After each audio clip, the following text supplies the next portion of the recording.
Greetings, humans. I'm Andy, and I'm George, and welcome back to the Windmill, of course. We're gonna listen to a long song. Yes. Very, very, very, very long. 9 minutes and 50 seconds. So, we've been making, we've been Andrewing, we haven't been dating. Well, we have been dating, it's just with a different band. Yes! So anyway, this is David Levy with Atlantica from the extended game rip sessions of Doom.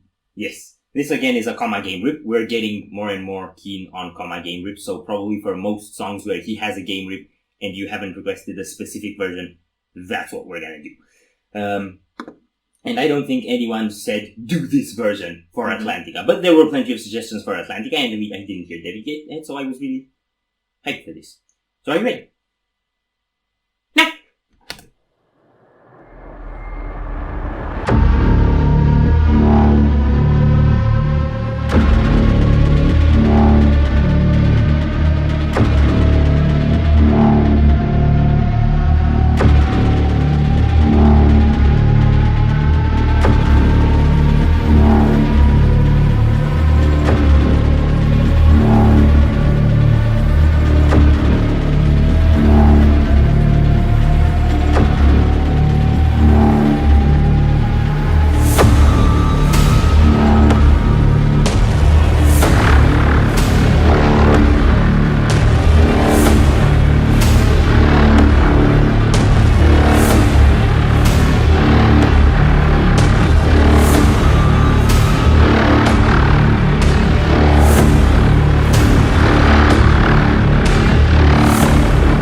Okay.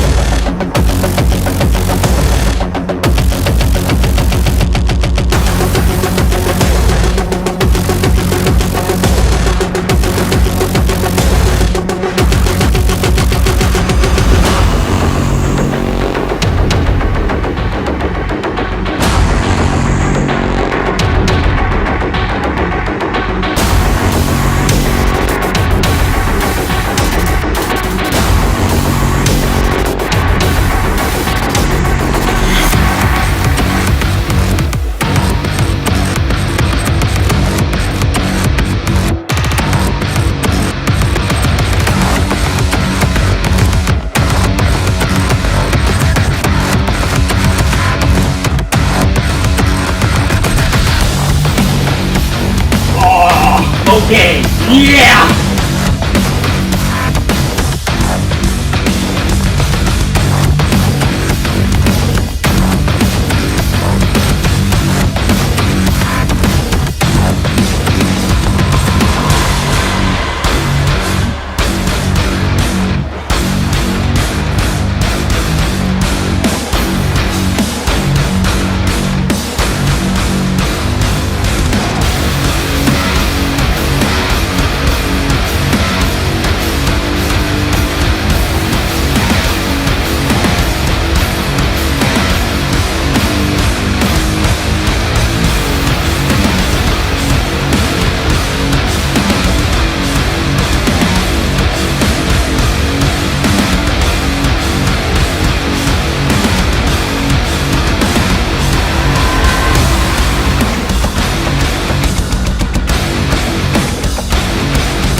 Bro, I love this one. I love it. I loves it. I does. Oh my god. I love it.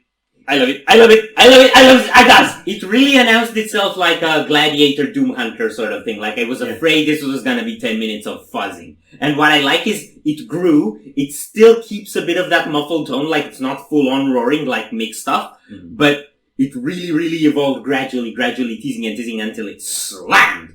And the atmosphere is amazing and the dynamics are amazing. This riff, it broke me. Gent. Yes, it gents again. It gents as hard as Holshot, I think, and does stuff like rip and tear and whatever, but, you know, I'm gonna make two comparisons, and they're probably both somewhat inaccurate, but the intro reminded me of March of the Machines by Arion. That's not inaccurate. And kind of, it's like, I think it fits with the image. It's, again, a bit like Metal Hell. It gives me this sort of, like, assembly vibe. Like, this is the soundtrack to, like, war machines being built and stuff like that. Because it had this ominous tone and like a steady pace. It's not exactly like an action thing. Yeah. And then it grows into that atmosphere and it keeps the atmosphere. And when the riff hits, you're so deep into the atmosphere that it doesn't really change it. It still really permeates. Just also get into the riff. And that effect actually reminded me of, the intro to, Immersion by Irreversible Mechanism. You know how that album goes?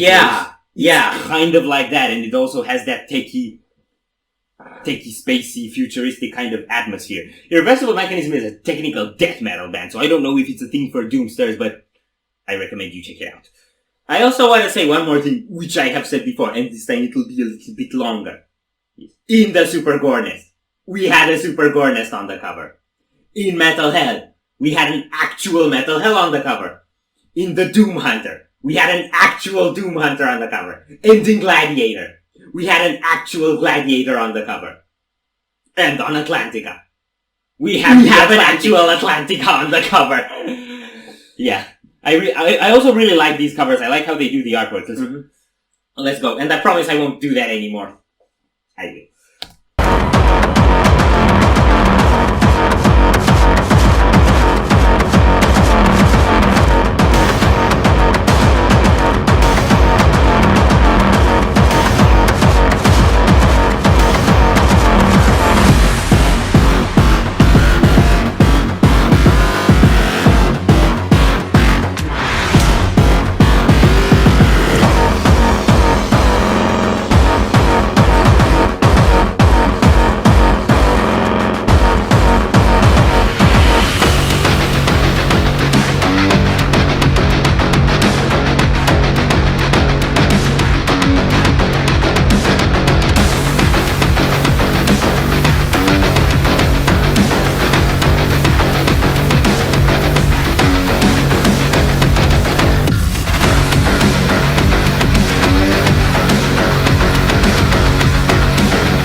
Jeez, chills, bro. BGs. So, VRG Division, the Super Gore Nest, and this.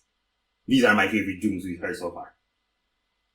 Oh, I would add Rust, Dust, and Guts in there, but this is also very high up my list of favorites too. And if you're gonna add Rust, Dust, and Guts, that's a mistake. You add Flesh and Metal.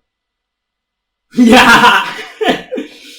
Okay, but I have so many thoughts. So going back to the atmospheric stuff, the kind of muffled tone actually works really well with the aquatic vibe of the whole Atlantica scenery. So it's like building robots underwater. This stuff is getting me so intrigued to play the game, and we'll definitely eventually do that. I don't know if it'll be on camera, but we'll eventually do that. It's an image building soundscape. It sinks you into a world. This time it's one that you can literally sink into. Definitely. And the whole assembly line thing that you were talking about makes sense. After you said that, it kind of clicked. All of the synthetic screeching sounds literally sound like welding sounds and metal rubbing against each other. I'm sorry. Well, you know, robots gotta have their fun. Yeah, and this is, as far as like more dancey, dubsteppy, electronic styles of music go. Or we could listen to house music. This is as close as I've gotten to that style, you know, way of metal more. It's used cleverly, it's expressive, it has clever textures and expressive textures, and it makes this really deep atmosphere, and it actually has melodies in there. It's not just fuzz and effects, so it's really cool. I like that how it started creeping, like mainly the percussion was mainly electronic, and then you started picking up effects of actual drum kit through it. Like first I started hearing the cymbals, and then I started hearing like a snare beat and whatever. And another thing I really like is you have like the drum pace on the regular kit, and then when a transition comes, I listen to metal, what I'm used to is a drum kit transition. But then the transition comes from the electronic effects and percussion, and then another riff hit. So it's a perfect merger of the two. Yeah.